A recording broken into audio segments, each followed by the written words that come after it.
ভাত বসাই দিছি, ডালও রান্না করতেছি। ডাল হয়ে গেছে, এখন একটু বাগার দিয়ে নেব।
বেগুন দিয়ে রান্না করব এই মাছটা।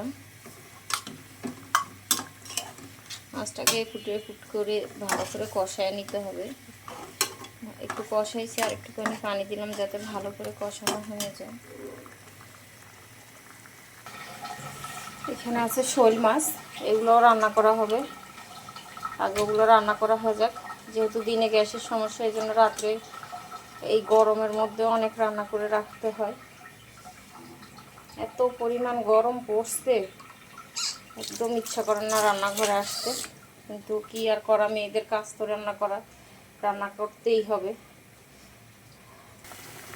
বাচ্চারা সব প্রাইভেটে গেছে, কোচিংয়ে গেছে, এই জন্য আজকে আর কোনো চিল্লাচিল্লি নাই। ভাবলাম এখন শান্তিতে একটু রান্না করে নিই। ওরা থাকলে সারা বাড়ি চিল্লাচিল্লি করতে থাকে, একদম ভালোভাবে একটু ভিডিও করতে দেয় না। এক মাছটার মাথাটা একটু এমনিও ভেঙে দিব, বেগুন দিয়ে রান্না করব তো। আর অনেক দিন হয়ে গেছে মাথাটা আনছি, মানে মাছ দুইটা মাছ একসাথে আনছিল, এখন দুইটা রেখে দিলাম, 2 পিস। এই 2 পিস দিয়ে বেগুন রান্না করি, দেখি কেমন লাগে খেতে। মাছগুলো একদমই মজা ছিল না, আল্লাহ জানে কোন পুকুরের মাছ। সবসময় তো ভালো মাছই আনে, কিন্তু এই মাছগুলো একটু কেমন জানি ভালো লাগতেছিল না খাইতে।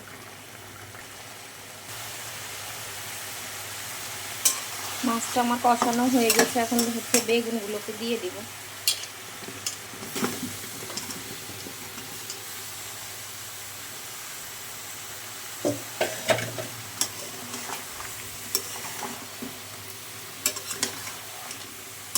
আমি মাথাটা উঠায় রাখলাম না, কারণ এর মধ্যে দিয়েই রান্না করে নেব।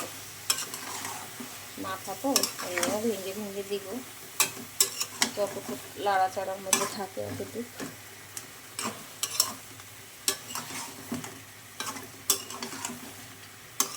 আমাদের বেগুন অনেক পছন্দ, কিন্তু সবারই অ্যালার্জি প্রায়, একজন বাদে, এই জন্য চুলকায় খাইলে।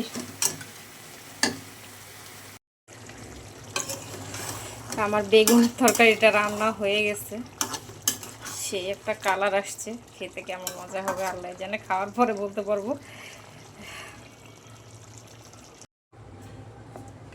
শোল মাছটা মা পরে রান্না করেছিল, আমার আর পরে ভিডিও করা হয় নাই, এত পরিমাণ গরম সেই জন্য।